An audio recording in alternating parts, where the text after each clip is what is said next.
você que está visitando a gente pela primeira vez, o Multitalks tem o objetivo de oferecer respostas autênticas para perguntas reais e também aprofundar tudo aquilo que a gente está vivendo, né, e compartilhando nas celebrações, nas mensagens, né, nas pregações. E na mesa hoje, cara, tá cheia a mesa hoje, hein? Hoje vai ser bom demais, cara. Na mesa hoje temos aqui nossos pastores, pastor Tiago, pastor João, que o pastorzão Wagner Correia e o Lincoln, top demais. O Lincoln, pra quem não sabe, é o cara das artes aí, fez a arte aqui na frente da Multi. Grafitou a garagem da igreja, a entrada do elevador ali. É, muito bom, velho. Privilégio. E é isso aí, pastor. Massa.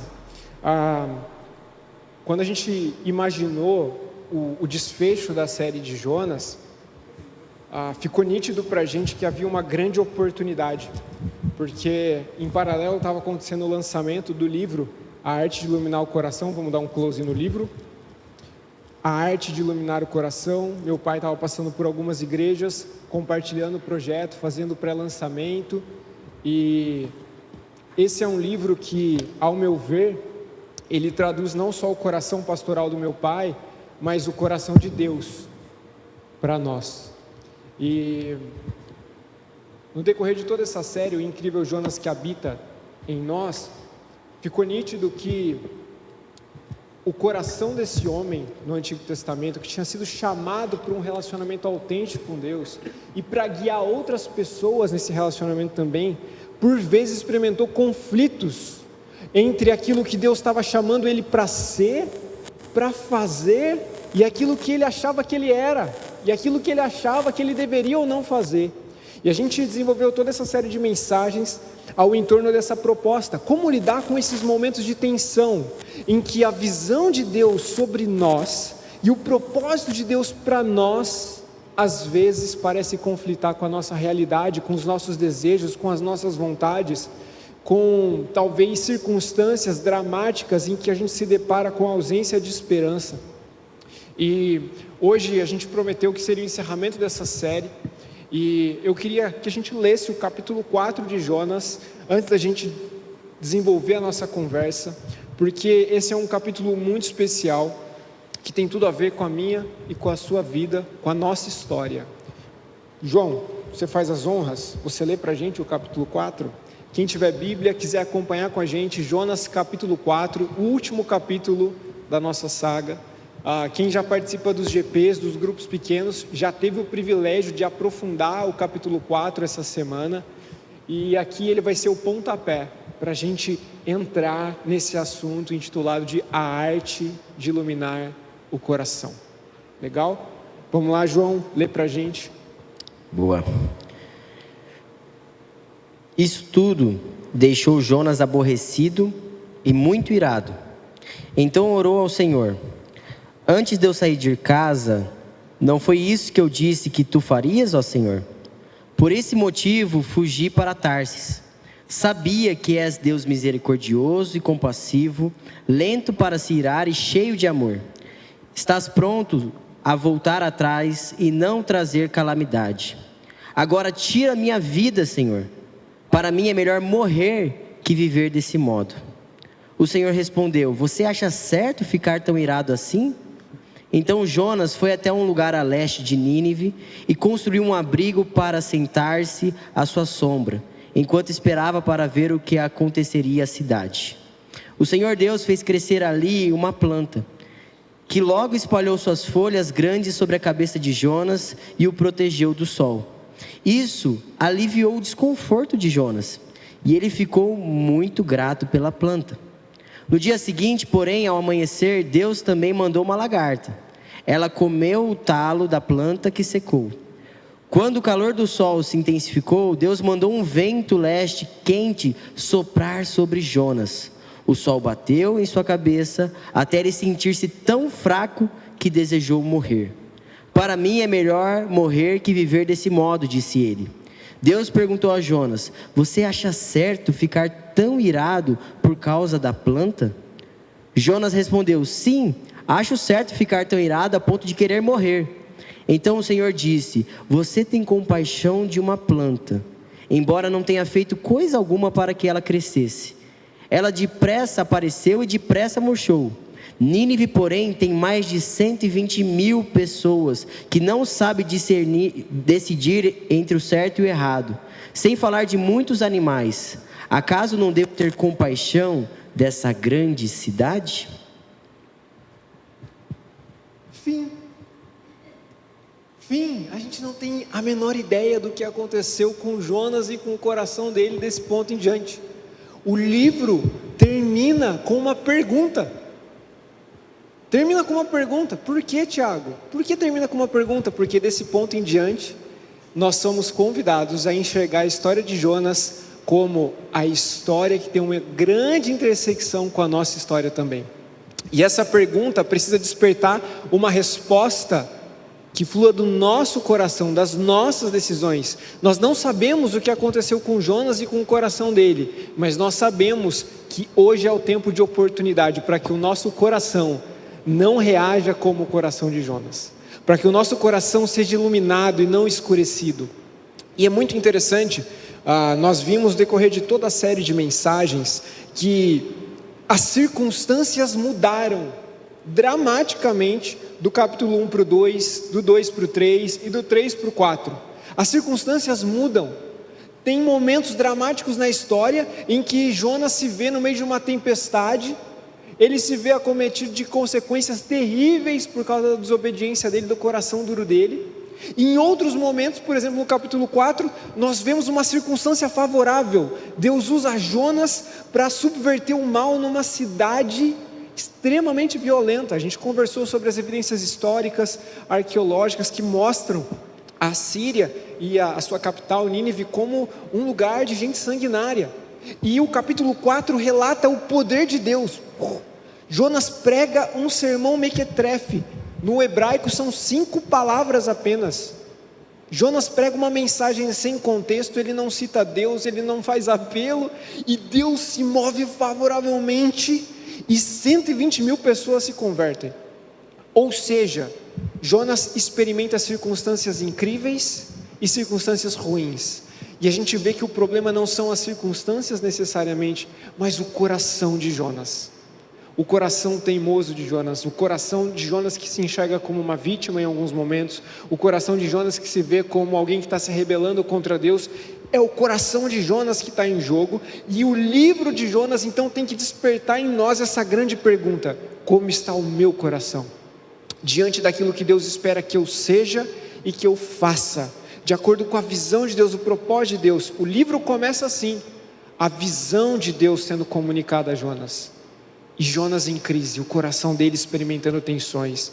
E uma das frases que marcou muito, a gente até colocou essa frase na série de mensagens que vem do livro e da proposta desse projeto, é a seguinte: não há coração escuro demais que não possa ser iluminado. Que frase ousada! Não há coração escuro demais que não possa ser iluminado. E a grande pergunta é, depois de 4 capítulos, será que o coração de Jonas foi iluminado? Será que tem esperança para Jonas? Depois de tudo que você tem vivido, experimentado aqui na Multi, na sua vida, na sua jornada com Deus, você precisa se perguntar: como é que está o meu coração? Será que eu estou experimentando plenamente a visão de Deus? Será que eu estou cumprindo o propósito de Deus para a minha vida? Será que tem esperança para mim? Será que o meu coração pode ser iluminado e eu amadurecer, e eu crescer, e eu dar muito fruto para a glória de Deus, independente das circunstâncias? E o livro vem trazer essa declaração ousada: não há coração escuro demais que não possa ser iluminado. E aqui está o pontapé da nossa conversa. Nós temos perguntas, né? Mas antes das perguntas, Carlinhos vai nos direcionar, porque a gente tem o privilégio de escutar uma história extraordinária essa noite. Boa. Pastor Wagner, antes da gente aprofundar mais sobre o livro, eu queria que você compartilhasse com a gente um pouquinho da sua jornada de vida e também jornada ministerial. Porque o livro, esse livro é um resultado, né, da sua jornada de vida, jornada ministerial também. Então, se você puder compartilhar com a gente. Ok. Vamos lá. Uma grande jornada. Vez, hein, pai? Hã? É a primeira vez que a gente está ministrando junto. Tá dando um friozinho no estômago aqui. Que privilégio. Muito bem. Minha jornada, uma jornada improvável, como a de vocês também. Cada um tem a sua história, tem as suas marcas, né? Mas eu fico impressionado assim, olhando para o meu passado, até o presente momento, como que a graça de Deus, ela é assombrosa. Às vezes me assusta, sinceramente. Me assusta porque eu vejo assim, olhando a minha infância, adolescência, depois conhecendo a CIMEI, o casamento e todas as outras etapas da minha vida. Quanta bagunça aconteceu. Misericórdia. Muita bagunça. E a nossa perspectiva, às vezes, olhando para a nossa bagunça, fazendo um paralelo com a graça de Deus, com a percepção do Senhor na nossa vida, é assim: nossa, mas isso não vai dar em nada, porque bagunça é bagunça. Mas é incrível como que Deus, Ele olha de uma forma completamente diferente da nossa. E Ele enxerga uma história que tem um fim extraordinário. Amém. Eu amo essa perspectiva de Deus, é maravilhosa. Quando você descobre, assim, cara, Deus já vê o fim que deu certo. É incrível isso. Eu tive uma infância, no início, bem interessante. Nasci no berço evangélico, meu pai pastor presbiteriano, entrou para o campo missionário na década de 60 em Cáceres, e eu nasci em 69 e peguei uma parte dessa ação missionária do meu pai, avançando pelas matas, florestas, e acho que está explicado, porque eu gosto tanto de montanha e escalada, essas coisas, eu acho que está na veia esse negócio, né? E participei no campo missionário com meu pai, junto com a família. Tenho poucas memórias, mas tive boas conversas com meu pai acerca disso. E algo interessante foi acontecendo, porque a minha infância foi marcada no campo missionário, igreja, essa vida religiosa, né? Mas num certo momento houve uma ruptura. Meu pai teve que deixar o pastorado, houve a questão do divórcio, e eu fui avançando, entrando na pré-adolescência, adolescência, e algo me chocou muito, porque nenhum filho espera essa ruptura, e para mim foi uma grande decepção, porque meu pai era o herói, o homem de Deus, um homem fantástico, um homem com muitas habilidades e que deixou um legado, com certeza, apesar de todos os problemas que enfrentou. Isso com certeza tem que ser preservado, e influenciou a minha vida, e por isso estou aqui hoje também. Mas dentro das minhas fragilidades, isso causou uma guerra dentro de mim, porque eu não suportava ver a separação e os problemas que toda a família começou a enfrentar diante da fragmentação. Então esse negócio de igreja, religião, ir no culto, ouvir pregações, principalmente pregações acerca de um Deus de amor, eu me fechei para tudo isso, e na verdade alimentei, depois de uma análise mais profunda, um ódio pela igreja e por qualquer coisa que envolvia a questão do amor de Deus, porque eu não compreendia assim. Mas enfim, diante de todos os desafios, eu conheci alguém muito especial. Nós mudamos de Cuiabá, Mato Grosso, para Juiz de Fora, e eu conheci a CIMEI lá, acho que eu tinha 10 anos, estudamos juntos. Depois, com 18 anos, eu conheci a CIMEI, nós casamos com 22 anos, aí veio o Tiaguinho, que não é mais Tiaguinho, é Tiagão. É só uma ressalva aqui. Foi interessante que quando eu me converti com 18 anos, que houve uma conversão, depois eu vou falar acerca disso, eu fiz uma oração assim: Senhor, nossa vida está bem bagunçada, e eu queria reconstruir algo novo. E se o Senhor me der um filho, chamado Tiago, e casar com a Aline, Não, mas eu fiz essa oração e pedi um filho. Devia ter pedido mais, né, gente? E aí veio o Tiaguinho, o casamento. E coisas novas começaram a acontecer. E a última coisa que eu imaginava, que eu sonhava, era se tornar um pastor. Quando eu falei assim, não, filho de pastor, experiência no campo missionário, isso não.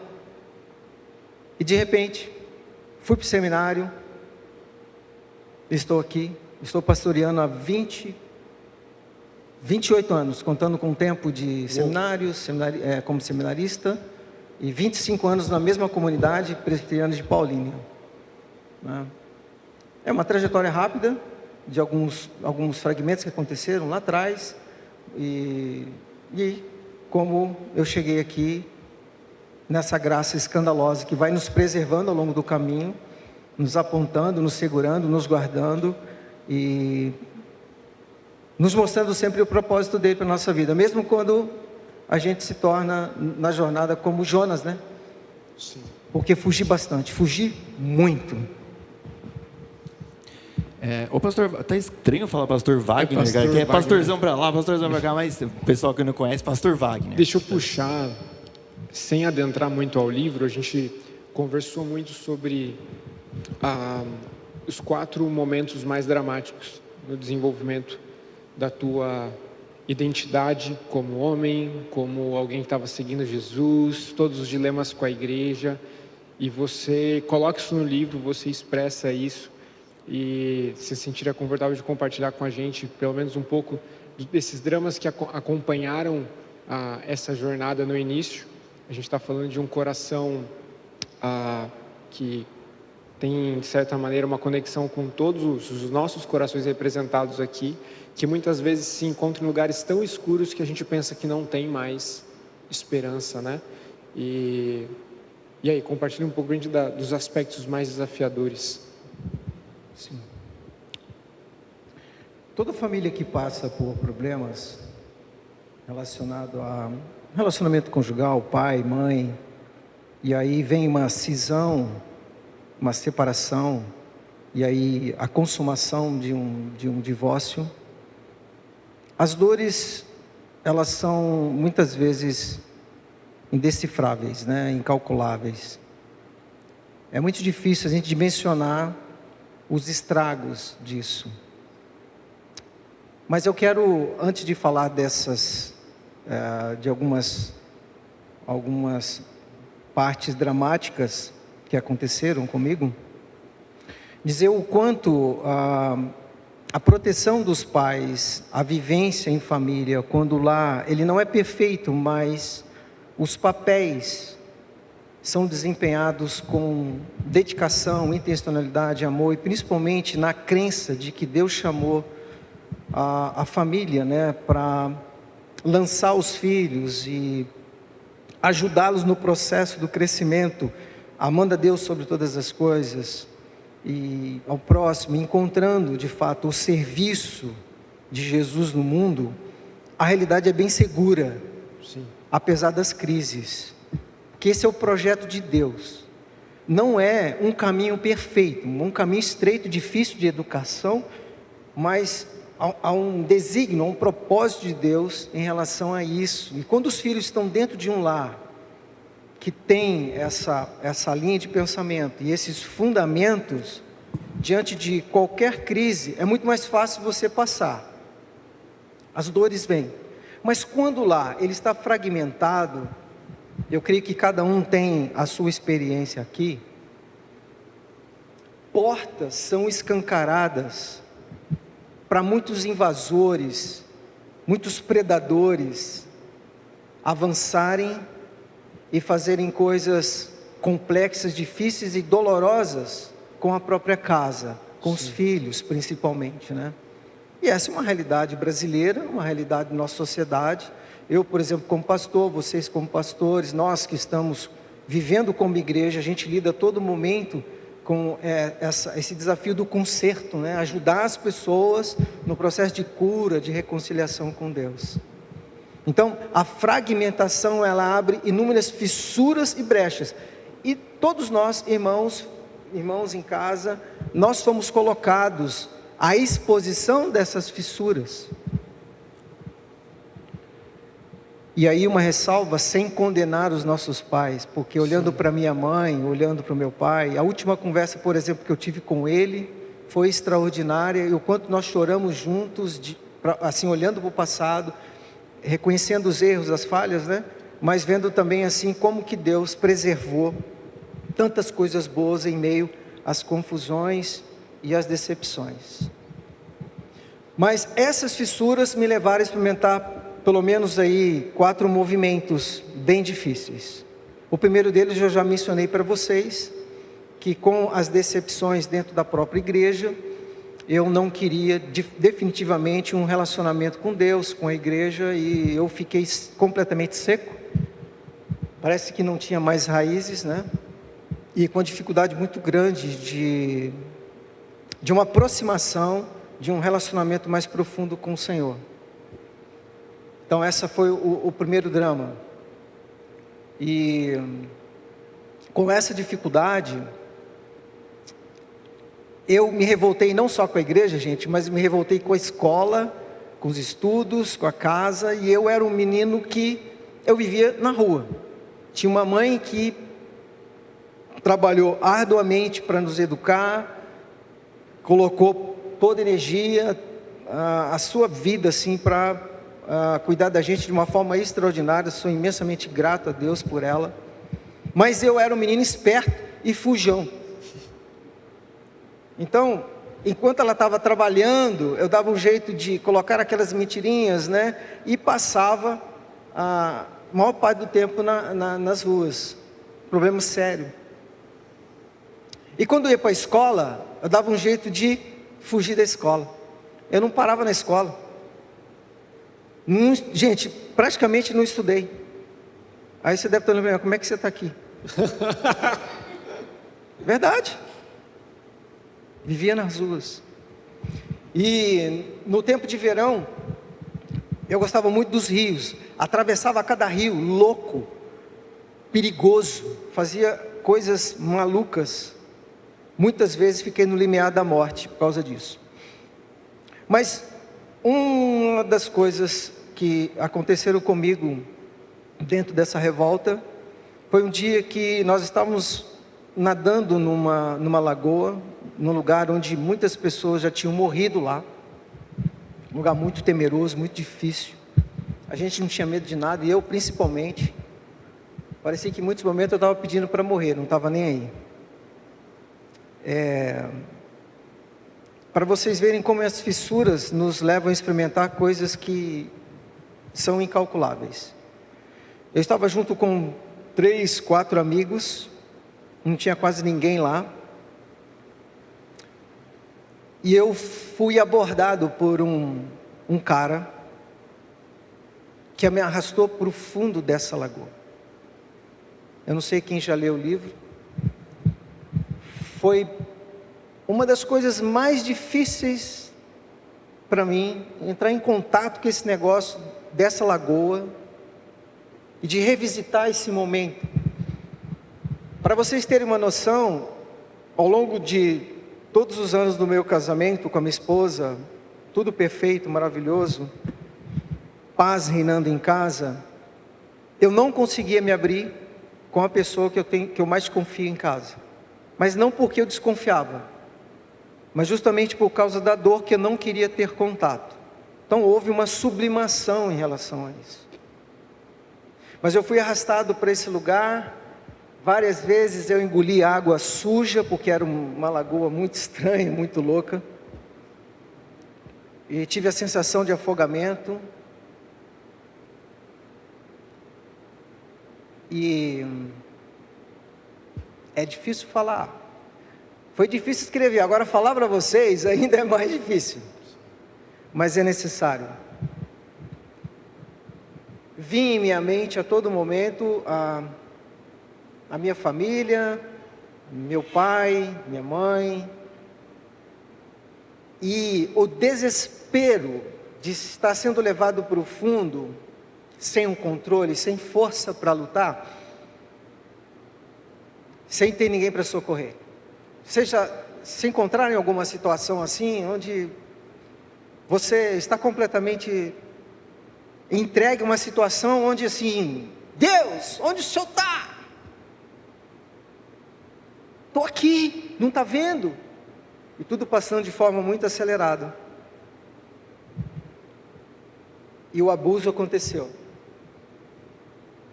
Um cara muito mais forte do que eu,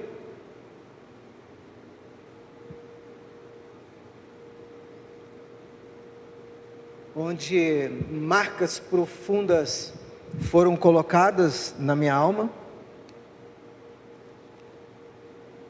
E eu já era um menino problemático, fujão, me tornei mais ainda endurecido, enrijecido. Mas teve um momento em que eu fui libertado de algo muito mais doloroso. Porque um dos meus amigos que estava do outro lado, brincando para lá, que ele não estava vendo, quando ele me viu, que esse cara estava de fato avançando muito, ele correu até o lugar e começou a gritar. Então, pela graça de Deus, eu pude sair daquele lugar. Eu digo isso porque, quando eu escrevi sobre esse assunto, é incrível o número de pessoas, de homens na faixa de 40, 50 anos que têm me procurado, que leram algo e têm me falado da mesma forma como eu tenho falado para vocês, assim, essa sublimação. A pessoa passou por um abuso, ela sublima, ela casa, ela está trabalhando, está ganhando dinheiro, está entrando num ativismo enorme, e não tem coragem de entrar em contato com essa criança que foi abusada lá. Não tem coragem de enfrentar a dor, porque é algo tão profundo e doloroso. Quinta-feira passada, um cara desesperado me procurou, ele gaguejava e falava: pastor, eu li a tua história, eu tenho uma família maravilhosa, mas eu tenho uma série de questões, de feridas enormes dentro de mim. Mas ele custou a falar comigo. Ele acabou se abrindo e passou por uma situação parecida, no outro contexto, e assim por diante. E outras pessoas têm me procurado acerca disso. Dentro dessas fissuras, eu solto, fujão. Agora eu retrocedo ao tempo da época que morávamos numa casa pastoral, lá atrás, com 7 anos de idade. Então eu fui lá para frente e estou voltando para vocês verem esse looping. Eu fui arrastado pelos corredores da casa pastoral, num desses momentos onde havia muitas fissuras. É como se a casa tivesse descoberta e aconteceu o abuso lá. Agora vocês imaginem que minha dor, na verdade, ela não passa simplesmente por causa do divórcio. Ela vai muito mais além, né? Vai muito mais a fundo acerca da existência humana. Porque se mistura tudo. Tudo entrelaçado com a igreja, com a figura pastoral, com espiritualidade, com Bíblia. Pais que eram excelentes, mas ao mesmo tempo a casa em ruínas, né? Família, relacionamentos e tudo mais. Então, tudo se tornou algo assim impossível para mim. E eu me fechei para tudo, né? E os dramas começaram a ficarem assim sério dentro do meu coração. Mas o terceiro evento foi que eu fui para o quartel. Agora voltando lá com 18 anos. E no quartel, com meu coração todo fechado, ferido, sangrando, mesmo sem ninguém perceber, eu recebi a visita do Espírito Santo de Deus. Vocês creem no Espírito Santo do Senhor? Gente, é assim, Eu estava no quartel servindo num pelotão de operações especiais, que para mim foi o máximo, aprendi muitas coisas lá. E com essa visita do Espírito Santo, num dia que eu estava tirando o serviço, eu me converti. Eu achava que eu era convertido, estava brigado com Deus, mas na verdade não havia conversão nenhuma. Eu estava brigado, ferido, discutindo com Deus a todo momento, uma série de crises profundas, mas eu não havia nascido de novo. Meu coração, ele continuava até aquele presente momento endurecido, fechado, como o coração de Jonas, fugindo de tudo, e com muito medo de tudo, muito medo. E essa conversão então, ela foi tão extraordinária que eu devo ter chorado por uns 15 dias, fiquei desidratado. Eu ia de ônibus para casa, um período de 15 dias, o consolo de Deus, a graça de Deus, o poder regenerador, curador, a maneira como Deus tratou meu coração, foi uma experiência que assim, eu nunca tinha sentido e experimentado, e hoje eu olho para trás e falo assim, isso continua sendo único, continua sendo exclusivo, que nenhuma terapia, nenhuma sabedoria humana, nenhuma instrumentalidade dentro do estudo da psique pode trazer. A visita pessoal de Deus naquele tempo. Então, eu ia de ônibus para casa e eu enfrentava um problema, porque eu comecei a ter uma fome da palavra. Então eu ia lendo no ônibus livros e a palavra de Deus, e eu era tomado de um choro profundo. Momentos que foi tão profundo que às vezes eu ajoelhava no ônibus e as pessoas olhavam para mim e falavam, esse moleque, não tinha cabelo porque era cabeça raspada, né? Já tinha barba, já não? Não tinha barba, estava então no quartel. Não dava para achar que era homem-bomba, nada do tipo, né? Ô moço, o senhor está bem? Eu falei, não estou nada bem não, meu filho, o negócio está difícil. Foi tenso, queridos, porque a visita de Deus foi um paradoxo. Trouxe luz para toda a miséria, todos os atalhos que eu peguei, todas as feridas que estavam abertas, porque quando Deus joga luz, você perde o foco das pessoas, dos defeitos das pessoas, das coisas ao seu entorno, e você se volta 100% para você, sem se importar com o que as pessoas estão falando. É incrível. Teve alguns momentos que foi tão compulsivo, tão forte essa manifestação do Espírito na minha vida. Eu acho que tem a ver com os momentos que eu vivi, logicamente, que eu descia do ônibus, assim no meio do caminho, ia para a calçada, e ia chorar na calçada. Mas eu quero dizer uma coisa para vocês. Naquele tempo eu não entendia, mas um fogo do próprio Espírito, porque o simbolismo, a força do símbolo do fogo, tem um sentido de purificação. Refinar.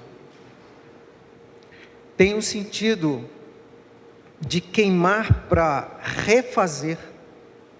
Eu não sei se você já ouviu os estudos sobre queimadas. Às vezes a gente entra em crise por causa das queimadas. Quanto mais queimadas acontecem, na maioria dos ecossistemas, é muito positivo, porque pós-queimada vem uma nova vegetação muito mais forte. E assim, a presença de Deus, ela trabalhou nesse sentido. E foi o tempo que eu comecei a evangelizar. Aí eu não consegui me conter. Falei, eu fui curado. Deus está trabalhando em mim, extraordinário. E comecei a evangelizar no quartel. Os tenentes piraram, porque eu não parava. Falou, Wagner, você não pode misturar religião aqui. Você tem que parar com esse negócio aí. Mas aí, o Espírito Santo foi tão extraordinário comigo, que eu estava consumindo as Escrituras com tanta avidez, e era uma das evidências que eu enxergava, que eu tinha nascido de novo, paixão pela palavra, que nos intervalos eu sentava perto do meu armário, lendo as Escrituras, e os soldados procuravam, porque que eu lia todos os dias a Bíblia, e eles queriam explicações. Eu falei, meu Deus, será que vai ser o tempo que eu vou ganhar alguma alma aqui, vou batizar alguém? Isso podia acontecer? E aconteceu. Enfim,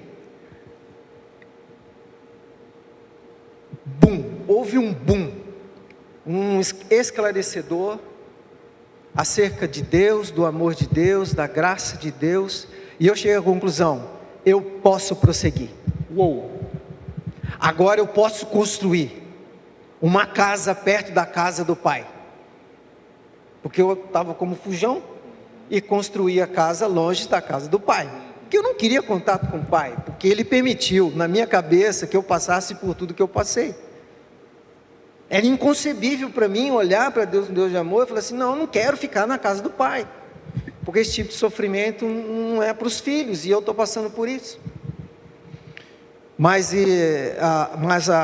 essa conclusão foi muito óbvia, clara, e trouxe paz ao coração, para que eu pudesse prosseguir. Aí veio o casamento, veio a construção de uma nova família, uma nova cultura familiar, à luz do pastoreio de Jesus, foi maravilhoso. Só que eu passei, achei que estava pronto e estava curado. Isso aqui é muito importante, viu, gente? Às vezes a gente entrega a vida nossa para Jesus, passa pelo batismo, e aí a gente vai seguindo a vida, vai lendo a nossa Bíblia, só que a gente acaba não tendo o discernimento de que o processo de cura, ele não é pontual. Ele continua. Não é. Como é que é? Ele continua. Ele continua todos os dias, até que um dia vamos encontrar face a face com o Senhor. Então nós vamos ver essa obra maravilhosa concluída 100%. Mas é um processo, e eu não havia percebido isso. Então, no afã, no desespero, falei assim, agora eu estou vivendo algo novo, eu não preciso encontrar com aquele menino que sofreu abuso e que teve uma série de feridas e de problemas que passou devido às fissuras que aconteceram ao longo da história. Eu não preciso, porque agora eu tenho Jesus, eu posso guardar isso comigo, está tudo certo, estou curado, zerou. Yes! E aí fui para o seminário, mais empolgado ainda, falei, agora eu vou salvar o mundo. Vocês acreditam nisso? E até escrevo alguma coisa dizendo que eu me adoeci, porque eu peguei esse vírus da síndrome do messianismo, o fato de fazer o seminário, né? Assim, eu tinha ganhado muitas pessoas para Jesus, e olhava para trás e falei, não, eu vou ganhar o mundo e vou resolver o mundo. Eu não falava isso, né? Mas o meu coração, ele estava assim. Só que nesse afã, depois do seminário, trabalhando desesperadamente e desenvolvendo vários projetos e aproveitando o máximo essa vida nova, é como se Deus estivesse olhando para mim assim, Wagner, Wagner, você esqueceu das suas feridas? Uhum. Você esqueceu do que você passou? Peraí, a gente precisa tratar isso. Uhum. E aí no meio de uma estafa, de uma série de problemas que aconteceram dentro do meu trabalho, e não com a família, mas com o trabalho, eu passei por um processo de ansiedade. É interessante a gente ressaltar aqui que ansiedade e depressão, duas questões muito importantes. Primeiro, a depressão, eu vou resumir, tá? É uma coisa uma definição que eu encontrei ao longo de todo o tempo, eu acho que é muito importante. Que a depressão, ela tem a ver com as perdas relacionadas ao passado, e a ansiedade tem a ver com as perdas, esse medo, né, das perdas em relação ao futuro, que todos nós sofremos perdas. Então, ansiedade, estafa, ansiedade, e aí veio a descoberta da depressão. Só que até então, eu não estava relacionando ao passado. Por quê? A minha visão é o seguinte: fui batizado, me converti, está tudo certo, Jesus é meu Senhor, meu pastor, minhas feridas está tudo ok. Por que eu estou desse jeito? Porque eu estou exagerando demais, estou trabalhando demais, cheguei a um cansaço absurdo e me adoeci. Aí a minha esposa falava assim: Wagner, você não é aquele Wagner. Eu estou com medo. Não, você não é. Você precisa... Por que você não procura um psicólogo? Imagina, Jesus é o meu psicólogo. Amor, fui minha conversão com 18 anos. Olha, as pessoas estão se convertendo, se chegando a Jesus, muitos batismos, muitas coisas extraordinárias acontecendo. Aconteceram muitas coisas ruins na minha vida, mas eu estou numa outra vibe, e aí estou seguindo, maravilha, só que agora eu estou precisando de um momento, e eu não quero terapia. Na verdade, não queria muito, porque também tinha uma resistência. Mas encontrei com um pastor, e ele disse: você vai precisar parar, e você vai precisar fazer terapia. Não, mas não posso parar. Se eu parar, eu vou morrer. Eu preciso exercer minha vocação e tal. Você vai parar. Falei: tá bom, você está mandando? Eu vou parar. Aí peguei uma licença e fui para conhecer, marquei um dia para conhecer o psicólogo que ia fazer a jornada comigo, né, terapêutica. E eu relato aqui no livro também algumas questões de como foi difícil, né? A primeira sessão, entrando para todo preconceito, né? Para a sala terapêutica. E fui para a sala terapêutica. E coisas extraordinárias que eu nunca tinha imaginado começou a acontecer. Eu queria parar aqui porque tem outras questões, eu sei, outras perguntas. Eu acho que nesse ponto a gente foi bem intencional de investir uma boa parte da conversa para que a história pudesse ser compartilhada, porque muitos de vocês talvez tenham contato com o Wagner como o pai do Tiago, como pastor. E a gente conversou, tanto eu, João, a gente teve um tempo significativo com meu pai, pensando em tudo que Deus está fazendo na Multi. A gente tem essa causa que está vibrando no nosso coração, que pulsa na nossa alma, que é de alcançar as próximas gerações, investir nas próximas gerações. E olhando para toda a trajetória improvável do meu pai, de um coração altamente ferido e escurecido, uma mistura de vítima com alguém que estava se rebelando contra Deus, tudo junto, vem a graça de Deus e começa a trabalhar na vida dele, e o levanta para ser o pai do Tiago, o levanta para ser o esposo da Cimei, e algo novo começa a acontecer, e um salto geracional mostra um resultado extraordinário. E a gente conversou e a gente pensou: cara, nós precisamos cravar nesse encerramento de série, em paralelo com o lançamento do livro, que nós cremos no Deus da redenção. Não tem coração escuro demais que não possa ser iluminado. Não tem ferida grande demais que a boa mão de Jesus não possa tocar e começar a gerar cicatrização e cura. Nós cremos num Deus que muda histórias e produz legado. Nós cremos num Jesus que nos encontra nos momentos de fuga e nos momentos em que nós estamos precisando de socorro. E Ele intervém, e aí Ele nos dá as oportunidades de desenvolver a arte de iluminar o coração, de responder ao amor dEle, responder à graça dEle, à misericórdia dEle. E sabe, um mês atrás eu estava numa conversa com o João, com o Tiagão da transmissão, a gente estava conversando sobre os dilemas das novas gerações, e eu citei uma pesquisa chocante: as últimas 2 gerações são as gerações com maior índice de abuso. Vocês sabiam disso?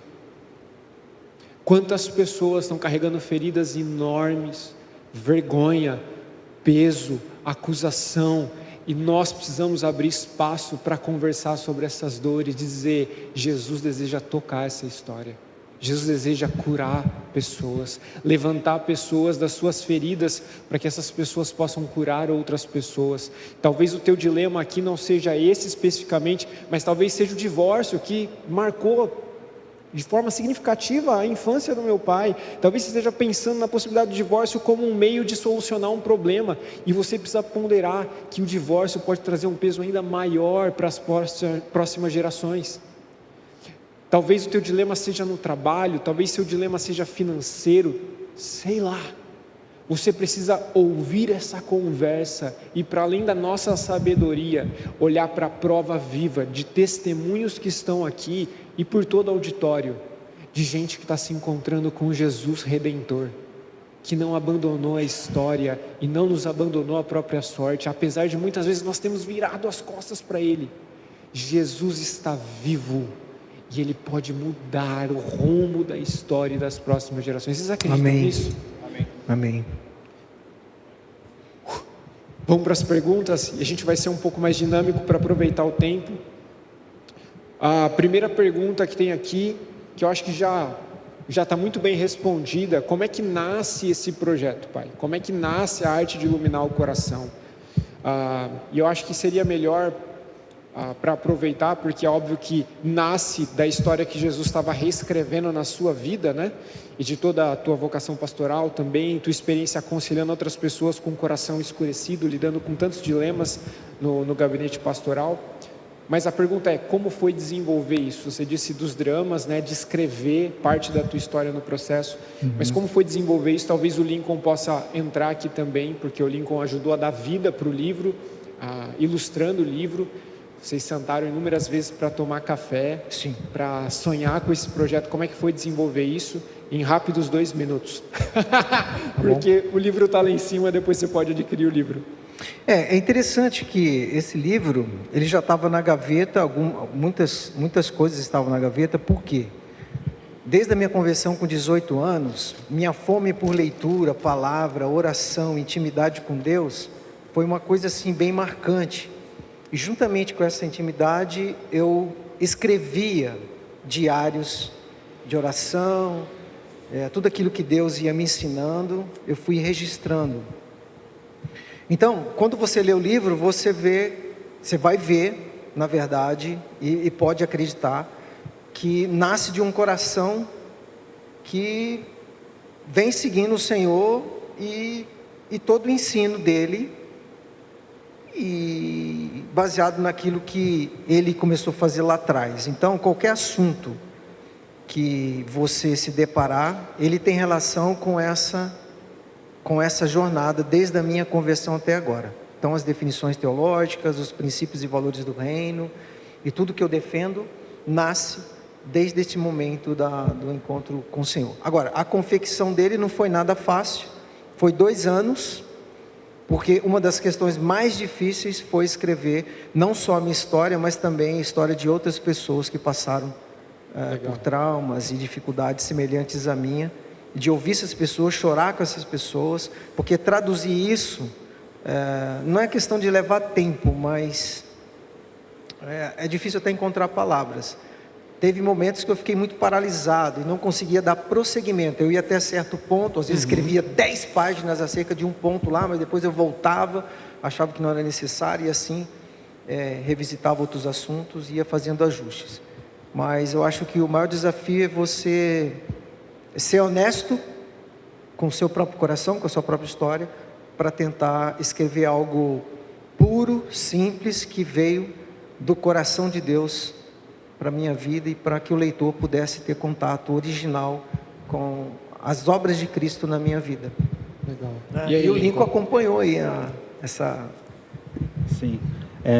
Tá ligado? Eu acredito que o livro ele nasceu, né, no coração do Senhor, antes dele ser formado aqui. Hoje a gente vê pronto e a gente pode palpar, mas eu creio que ele nasceu desde antes, né, no coração do Senhor, e ele veio sendo escrito através da sua história. E para mim, como artista, poder participar de um trabalho desse é muito gratificante.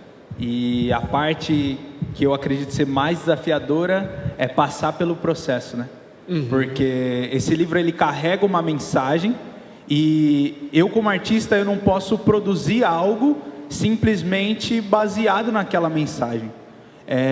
A arte profética ela precisa ser alinhada com a mensagem que está sendo passada ali. Então é muito interessante, né? A gente acabou conversando um pouco sobre isso, mas desde o nosso primeiro encontro eu passei por um processo também de iluminar áreas no meu coração, e enquanto você estava contando agora, eu estava revisitando cada reunião que a gente teve, cada café que a gente tomou, e aí eu saía de lá e falava, cara, Deus está fazendo algo, o testemunho que esse livro vai produzir não vai parar em nós. A gente conversou sobre isso algumas vezes, né? Momentos de incerteza, de será que vai, será que não vai dar certo, não vai dar certo, e a gente estava sempre ali, Wagner, vamos nessa, cara, vamos para cima, isso aqui não vai parar em nós, né? Tem uma música do Rodolfo, né? Eu estava até pensando, enquanto você estava falando, que ele fala que das nossas feridas devem sair poder para curar, né? Então, eu acredito, em resumo, que a parte mais desafiadora é enfrentar esse processo. Quando ele propôs, né, a arte do livro, ele me mandou o livro para eu ler e tal, eu tive que ter coragem mesmo de expor o coração diante do Senhor. Sim. Porque, assim como eu falei, não é só produzir uma arte vazia, estampar o livro e simplesmente tirar foto depois. Estética, né? A gente tem conversado muito sobre isso, a gente tem sonhado com uma igreja em que a arte, a música, a produção de conteúdo, ela seja altamente intencional e bela. Sim. As duas coisas, porque a beleza revela a glória de Deus, sim, cativa a nossa atenção, e ajuda a traduzir a mensagem. Sim. E Jesus era muito assim, né, João? Ele não ensinava de qualquer jeito. As parábolas marcavam o coração dos ouvintes, cativavam a atenção delas, e toda a parte artística do livro eu acho que acrescentou e ajudou ainda mais a traduzir esse movimento de esperança para os corações obscurecidos, né? Trouxe vida, né? Trouxe vida. Quando você... Porque dando um spoiler aqui, né? Mas olhando o coração, né, escurecido e sendo iluminado, sim, é uma coisa mágica. A cada sessão você vai lendo, sim, e você vai percebendo que a mensagem se conectou plenamente com a arte, sim, né? E você colocou aquilo que está escrito de uma forma estética, visual, sim, bela, que tem muito a ver com o nosso tempo, né? Sim. A gente hoje está muito focado nisso, voltado os olhos não só para o papel, para a letra, mas para a contemplação. Sim. Então acho que casou muito bem, foi uma união. Que mais livros por aí, por favor. Legal. É interessante. Quantas artes você fez? Acho que fez 1 trilhão, né? Essa é uma parte interessante também que vale ressaltar. Você foi lendo e foi traduzindo. Isso. O primeiro plano do livro, como ele trazia muitos capítulos, a nossa ideia inicial era produzir uma arte para cada capítulo. E aí eu tinha até algumas artes prontas, né? A gente bateu o martelo, queria usar aquilo ali que estava pronto, né? Mas no decorrer do processo, a gente percebeu que precisava de algo novo, né? E mais uma vez, ouvindo você falar, refletindo aqui, quantas vezes a gente não quer usar algo que está pronto, ou algum modelo que está pronto, simplesmente para fugir do processo de enfrentar algo novo. Uou. E é isso que o livro traz. Nós precisamos ser vulneráveis diante do Senhor para expor isso. Ser corajoso de dizer, Deus, eu preciso do Senhor nessa área. Eu tive medo até agora, mas eu sei que o Senhor pode todas as coisas. Ter coragem de enfrentar e fazer algo novo no Senhor. Abraçar os processos. Abraçar os processos, exatamente. Mesmo que hajam prejuízos no caminho. Exato. Porque eu sei, eles perderam muitos desenhos. Tipo, sim, assim, nossa. Sim. Tem algumas perguntas aqui que eu acho que a gente poderia condensar. Carlinhos, na sequência você assume, beleza? Mas, olha só. Como é que a gente pode ter um diagnóstico ou uma definição do que é um coração escuro e o que é um coração iluminado? Porque é poético, é bonito, mas de uma maneira prática para nós aqui, como definir isso? O que é um coração escuro? O que é um coração iluminado? Vamos começar com o João? João, que é um coração escuro? Acho que a gente poderia pegar um raciocínio, olhando para toda a história bíblica, e perceber que desde que o pecado ele entrou no mundo, a gente tem efeitos e marcas desse estado de queda em todo e qualquer ser humano. Desconexão de Deus, né? Exato. Se você pegar a primeira família da história, Adão e Eva, e aquilo que eles tiveram que passar, e todo o processo de perder um filho por causa de outro filho, e um motivo, né, ali muito calcado na inveja, no desejo de ter o que o outro teve e tudo mais, e Deus falando para ele: olha, você tem que dominar isso no seu coração. Você já percebe ali um coração obscurecido, né? E que carece, necessita dessa iluminação que vem de Deus.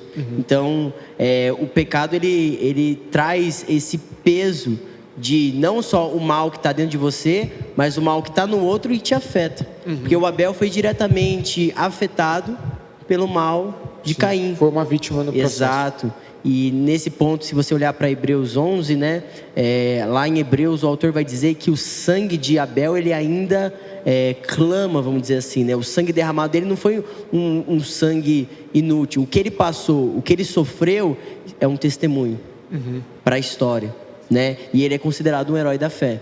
Então, se você pensar que o primeiro assassinato da história, e uma história entre dois irmãos que é muito infeliz, a partir disso Deus constrói no Novo Testamento algo belo, né? Por meio do filho dele derramado na cruz, a gente tem redenção e nova vida. Então o Abel é esse tipo, né, de sacrifício que custa, que há prejuízo, mas que ao mesmo tempo ilumina lá na frente. Quando a gente entende que às vezes para ganhar a gente tem que perder. E aí, pai, coração iluminado. Define um coração iluminado pra gente. Coração iluminado. Boa. Então, quando a gente pensa, pegando o gancho do João, coração escuro, às vezes nós vamos para a perspectiva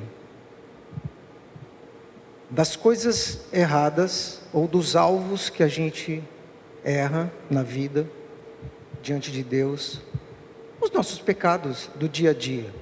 Quando a gente mente, quando a gente é pressionado e de repente a gente foge, ou quando a gente se torna uma pessoa omissa diante da missão, daquilo que a gente precisa fazer. Então existe uma lista de erros, de pecados, que parece que configura um coração escuro. Mas numa perspectiva bíblica, com a questão do rompimento, é importante a gente pensar que o coração escuro tem a ver com o rompimento com Deus. Nossos pais Adão e Eva romperam, e com esse rompimento eles perderam o propósito da existência. Eles ficaram cegos espiritualmente, porque se voltaram para si mesmos. Não foi assim? E nós, como filhos de Adão, fazemos muito bem isso, seguimos nossos pais Adão e Eva, nossa natureza, perseguindo nossos propósitos egocêntricos. E é importante você pensar que a questão de nós seguirmos nossos propósitos egocêntricos tem a lista de pecados que são pecados mesmo de verdade, mas também tem uma série de coisas boas que não são pecados, que nos afastam do propósito. Sim. Quer dizer, a gente pensa só na lista de pecados, necessariamente, mas tem tanta coisa boa nesse mundo que foge aquilo que Deus quer para nós. Então o coração escuro ele ganha essa proporção ou profundidade, no sentido de que não temos mais a luz de Deus a nos mostrar o que de fato devemos viver, da forma como temos que viver para Ele, enxergando esse propósito único que é viver para a glória de Deus. Então, ao voltarmos para nós mesmos, nós perdemos a luz, e o coração se torna sem luz, sem a presença e a liderança e o pastoreio do próprio Jesus, que o profeta Isaías diz que Jesus, Ele é o príncipe da paz, mas também os evangelhos vão mostrar com a própria palavra de Jesus, dizendo que Ele é a luz do mundo. Então, um coração iluminado, ele é um coração que recebeu luz novamente do Deus Pai, por meio daquele que é luz, E quando nós recebemos essa luz por meio desse encontro de Jesus, vindo ao nosso encontro e trazendo essa luz com a presença dele, nós somos desafiados a brilhar, não como luz própria, mas com a luz de Cristo em nós. Então, um coração iluminado não é necessariamente um coração que obedece todas as regras e é um coração 100% obediente em relação ao chamado, mas é um coração que é pastoreado e que é iluminado pela presença de Cristo. Então, irradiamos luz e os nossos corações, eles mostram essa realidade de um coração iluminado por causa da presença de Jesus. Talvez para a gente dar um exemplo mais concreto, Jonas é o espelho perfeito de um coração escuro, porque ele está desconectado de Deus. Justamente. Ele está indo para Tarsis a Cancún da época. Ele está indo em busca de coisas boas, mas fora da vontade de Deus. O coração que está marcado pelo orgulho, marcado pelo eu, pela minha vontade, pelas minhas dores, Sim. pela minha perspectiva, e que me leva a fugir de Deus, fugir do propósito de Deus. E o coração iluminado é o coração que se enxerga precisando de Deus e desejando viver para Deus, honrar a Deus e amar o próximo. Esse é o coração. A fuga e a ruptura, eu acho que elas vão definir a escuridão do nosso coração. Toda vez que a gente foge de Deus e foge do próximo, coração escuro. Toda vez que a gente corre para Deus, corre em direção ao próximo, coração iluminado. Massa. E talvez até um ponto para complementar, mais do que a conduta, que a gente falou aqui, existem condutas que são erradas e que levam à escuridão do coração. É uma questão de condição, né? Então a queda e essa ruptura nos trouxe uma condição de pecado, escravidão, inimizade, desconexão, falta de propósito.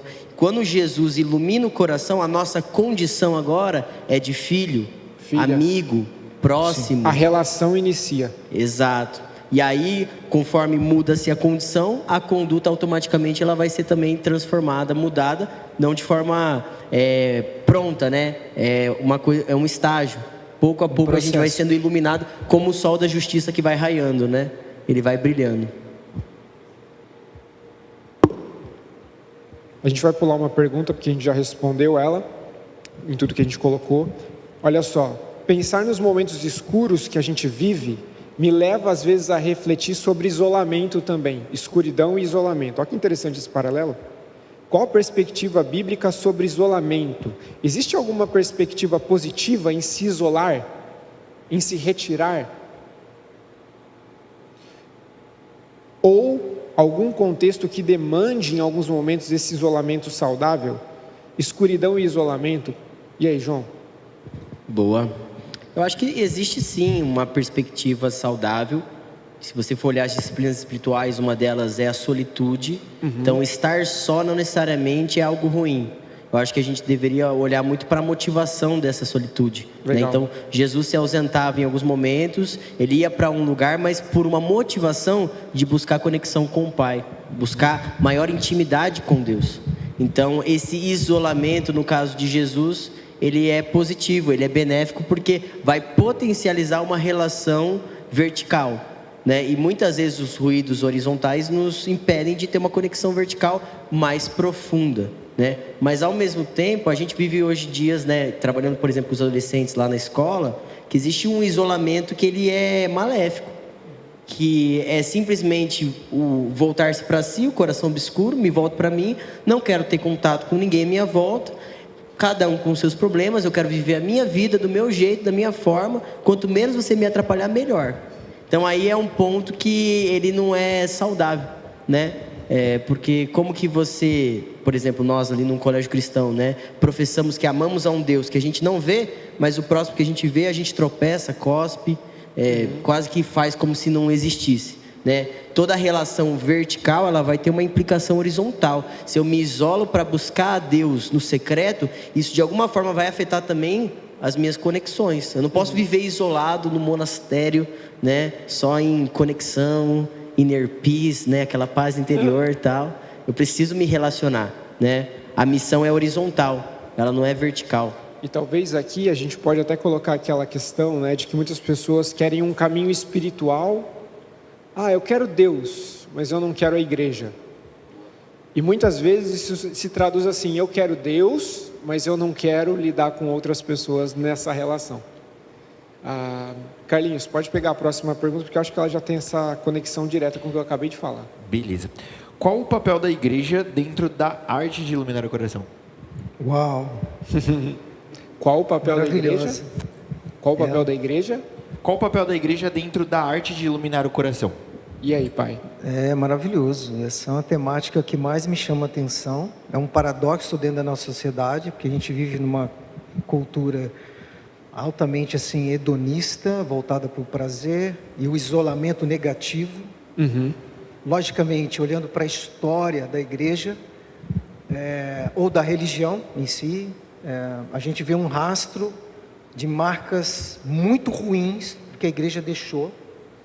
E esse aspecto negativo leva as pessoas a chegar a uma conclusão óbvia: vou fazer parte desse negócio? Não quero para mim. Em muitas discussões sobre esse assunto de pessoas feridas e não querendo contato com a igreja, uma das coisas que tenho observado é que a maioria delas tem razão no que fala, no que defende sobre o porquê, as justificativas de não se envolver. Porque são muitas frustrações e a gente precisa reconhecer. Jonas tinha justificativas plausíveis, né? Nínive tinha arrebentado com ele. Sim. Com Israel. Só que o grande problema é que a igreja de Jesus, Jesus sendo cabeça dela, é uma igreja imperfeita num processo terapêutico de cura e transformação. Então, às vezes, se mistura a história da religião com as instituições religiosas, com as suas marcas horríveis que ela deixou, juntamente com a igreja na perspectiva do pastor que é Jesus. Porque no meio de toda essa bagunça, a igreja de Cristo, ela vai permanecer sendo curada, sendo restaurada por Jesus e principalmente ela sendo mantida pelo Senhor da igreja. Então, o papel curador, iluminador da igreja em relação aos corações é extraordinário. Só que dentro dessa confusão, o risco que a gente corre como membros dessa comunidade, Jesus sendo pastor, é a gente viver talvez 3 situações. Uma, ouvindo o chamado dele para participar de uma comunidade, nós ficamos estacionados por diversas justificativas, não crescemos nesse processo de caminhar e acreditar que a igreja é um lugar de cura, que Jesus é o cabeça. A segunda situação, talvez, é a positiva, no sentido de nós acreditarmos que uma igreja imperfeita sendo pastoreada por Jesus, e esses membros ligados a esse Jesus que é a vida, eles vão crescer, passando de corações escuros, desconectados para corações iluminados, e vão de forma muito empolgada, enxergando no futuro próximo e distante, uma igreja que influencia e que cura pessoas por meio da igreja imperfeita, tendo Jesus perfeito a nos curar, nos restaurar. Mas há uma terceira questão que muitos podem enfrentar, é que com as decepções, aí é negativa, as pessoas chegaram à conclusão, seguindo a corrente do presente século da nossa sociedade, que assim, basta ter fé, eu não preciso da igreja, é muito BO, muita coisa errada, então prefiro seguir o meu caminho. Diante dessas 3 possibilidades, a do meio, ela é a mais viável e a única possibilidade de você ter uma experiência profunda, verdadeira e transformadora e curadora. Por quê? Porque o propósito da igreja, ela tem 2 aspectos. Ela carrega uma mensagem do destino. Olha que poderoso isso. A igreja, ela é corpo de Cristo, salva, redimida. Cristo morreu por ela e chamou pessoas pela sua graça, pessoas com corações escuros que não queriam fazer parte desse negócio doido e são arrastadas por Cristo, mas arrastadas no bom sentido, com amor incondicional, irresistível, que nos capturou e nos colocou dentro desse processo, para que de fato cumpramos o propósito. E Só que assim, a gente não pode esquecer que não tem como você fugir, ir para o isolamento dessa igreja. Não tem. Quem teve um encontro com o Senhor, quem foi resgatado por Jesus, foi resgatado para ficar nessa igreja. E sabe quem segura você? Quantas vezes você se pegou fugindo, querendo jogar a toalha? Quem sustenta a nossa vida? Quem sustenta a nossa fé, a nossa esperança? Diante de todas as confusões, instabilidades emocionais, psíquicas, espirituais que nós temos. Uma hora a gente está bem, outra hora a gente não está. Quem sustenta a vida da igreja? Quem sustenta a nossa fé? Eu olho para a minha história e falo assim, puxa vida. Às vezes eu me pego chorando, levantando as mãos e glorificando a Jesus, porque Ele é Senhor, Ele manteve a minha vida e tem mantido na igreja. É o bom pastor que vai em busca da ovelha perdida. Ele que veio. Então, assim, você pode até tentar fugir, mas vou dizer uma coisa para você. Você vai ser infeliz fugindo. Cara, Ele vai atrás de você. Primeiro porque Ele te ama demais. É um amor que você não pode conceber. A sua mente humana não pode medir esse amor. Salmo 23 fala que a bondade e misericórdia de Deus, fidelidade do Senhor, corre atrás da gente. É Ele que corre atrás da gente. Esse é um negócio doido. Mas a cada esquina e o amor se nos dependesse encontra. de você e de mim, nós estávamos fora. Nós estávamos vivendo dentro da nossa cultura, tudo bem, tipo a filosofia de Epicuro lá do século 3 antes de Cristo. Os deuses estão aí e tal, eles não criaram o mundo não, vamos acreditar no poder dos átomos, e aí o mundo, ele funciona de forma como funciona por causa dos átomos. Esse negócio de Deus, aproveite a vida, não é verdade? E Epicuro, ele traz ele estabeleceu essa tese, que hoje, até hoje, a nossa sociedade, nosso coração gosta muito disso, né? Aproveite a vida, se Deus não existe, e assim vai. Só que a questão da igreja de iluminar o coração é algo que nasceu no coração de Deus, portanto, Cristo veio justamente para tirar corações, pessoas com seus corações escuros e serem conectados com a luz, com uma missão de iluminar. E só para fechar, tem uma frase da Igreja Católica Romana, porque não sei se vocês revisitaram há pouco tempo esse assunto, mas a palavra católica é universal. Sim. A Igreja Universal de Cristo espalhada no mundo todo. Só que quando o romanismo entrou, desenvolveu uma série de doutrinas e ensinos que pareciam bíblicos, mas não se tornaram bíblicos, nunca se tornaram, porque nunca foram, se tornaram acima da palavra. Então essa tradição romana, ela de fato deturpou tudo, ofuscou a verdadeira mensagem do Evangelho. Mas essa doutrina romana defendeu sempre que não existe salvação fora da igreja. Do corpo de Cristo. Só que assim, é uma doutrina humana, romana, mas em certo sentido ela está certa e ela está errada.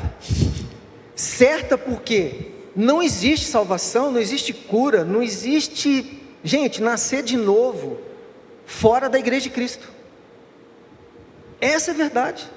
Não existe fé individualista, egocêntrica, que você vai viver fazendo bem fora da igreja.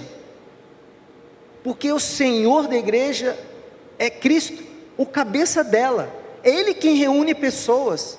E através dessa reunião, como se fosse uma videira, assim como em João 15, nos tornamos ramos ligados a uma vida que nos transforma, que regenera nossos corações, que nos dá uma nova natureza como igreja.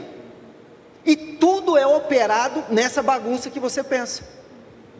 Mas como? Então, Jesus veio justamente por causa da nossa bagunça. Não havia necessidade de Jesus vir. E Ele vem e estabelece tudo isso. Eu estou pregando demais, né, gente? Mas enfim, a luz, a vida, a salvação não pode existir fora da igreja. Por isso a importância da igreja iluminar corações, nessa perspectiva de que Cristo é a luz. Deixa eu puxar um paralelo legal, pegando a série de Jonas. A gente leu no capítulo 4 que Jonas fica feliz quando uma planta cresce ali e gera sombra para ele. Tem um comentário muito interessante que cria uma conexão dessa planta, por causa do idioma original ali, com a videira. A definição dessa planta pode ser a videira. E aí a gente consegue extrair uma aplicação muito interessante. Jonas está feliz com o que, entre aspas, né, a planta pode oferecer a ele. Se a gente pensar nesse paralelo, porque Jesus falou que ele é a videira, no tempo moderno, muitas pessoas estão satisfeitas e felizes por aquilo que Jesus pode fazer por elas, mas fora da missão, fora da comunhão, sem ir em direção a Nínive, né? Então muitas vezes a gente se encontra nesse lugar em que a gente quer que Cristo ilumine o nosso coração, mas a gente não quer comunhão, a gente não quer se responsabilizar por outros. Muito profundo, muito massa. Cristo é a videira, nós estamos conectados. Posso contribuir um pouquinho? Eu creio que a principal função da igreja, né, enquanto estava falando, estava refletindo, eu creio que é expor a verdade, né? João 8,32 diz que a verdade, quando a gente conhece, sim, ela liberta. E é o próprio Jesus, né? É o próprio Cristo, é a própria palavra encarnada, como o próprio João diz. E só a partir disso, desse relacionamento com a verdade, a gente consegue colocar um prumo e saber o que está errado. A gente consegue ver quais áreas do nosso coração ainda estão obscuras, em quais áreas do nosso coração a gente se isola ali e mantém aquele quartinho como estimação, né? E quais áreas já foram iluminadas. Então, eu vejo que o nosso papel como comunidade, como igreja, é expor essa verdade como Cristo Salvador e pelo que Ele fez por nós. Ressaltar o sacrifício que Ele fez, que Ele levou na cruz as nossas dores e etc, sabe? Então, creio que o papel da igreja, a contribuição e iluminar o coração, é expor a verdade da maneira mais fiel possível. E vivê-la. Porque aí nos nossos relacionamentos, à medida que eu vejo Jesus em você, eu também olho para mim e vejo as minhas faltas, eu me complemento nos nossos relacionamentos, sim, na comunidade, o nosso coração vai sendo iluminado. Sim. Última pergunta, Carlinhos. Pastor Wagner, muitas vezes me sinto enxugando gelo. Como garantir que minha energia e meu tempo possam ser investidos corretamente para organizar a minha vida e amadurecer? Uau! Que B.O. Enxugar gelo. Então, eu acho que a economia do nosso tempo, focar nas coisas essenciais, estão diretamente ligadas no caminho com Jesus. A questão é como que a gente consegue permanecer no caminho.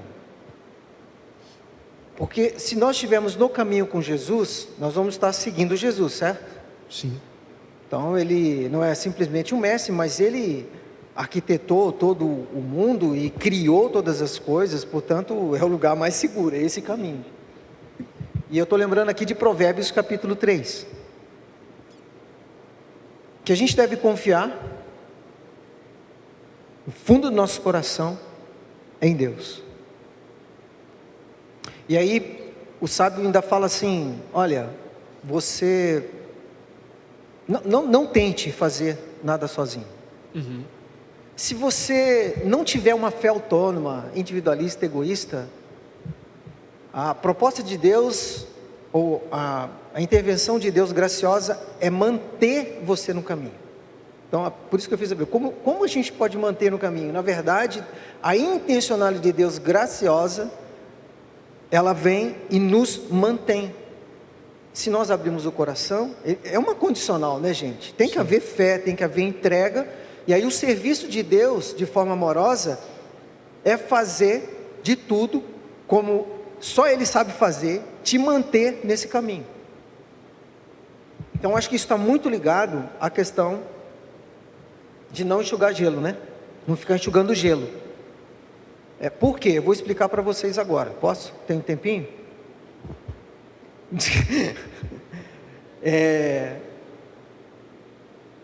No caminho, a gente percebe que o caminho é Jesus.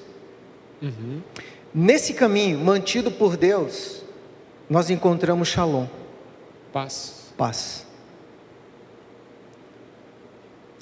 Só que no hebraico a gente tem uma expressão que nos mostra que o shalom é a paz que a gente precisa para deixar Jesus ser o bisturi e trabalhar na gente.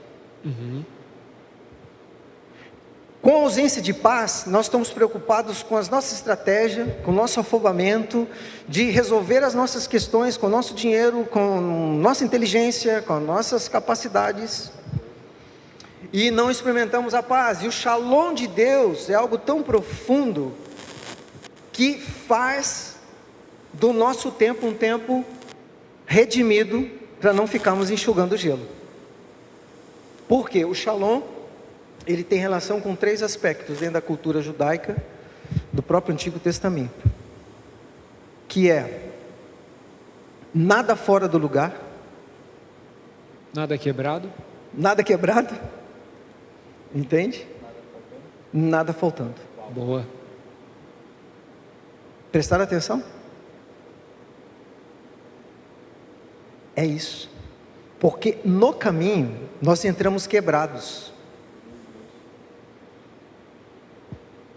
A gente entra dilacerado. A gente entra muito machucado. E o shalom de Deus, numa perspectiva nossa cultura consumista, é quando você obtém algo.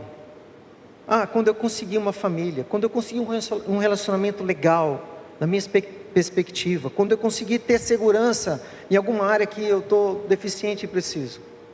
Só que o shalom de Deus é um trabalhar de Deus com tudo aquilo que está quebrado. É um trabalhar de Deus com tudo aquilo que está faltando em você. É o limpar de Deus e não seu. E às vezes a nossa perspectiva de cura está mais relacionada na minha capacidade de obedecer os mandamentos, que é importante, nós obedecemos a voz de Deus, mas a nossa confiança está na nossa performance. E o shalom se estabelece quando você abre o coração,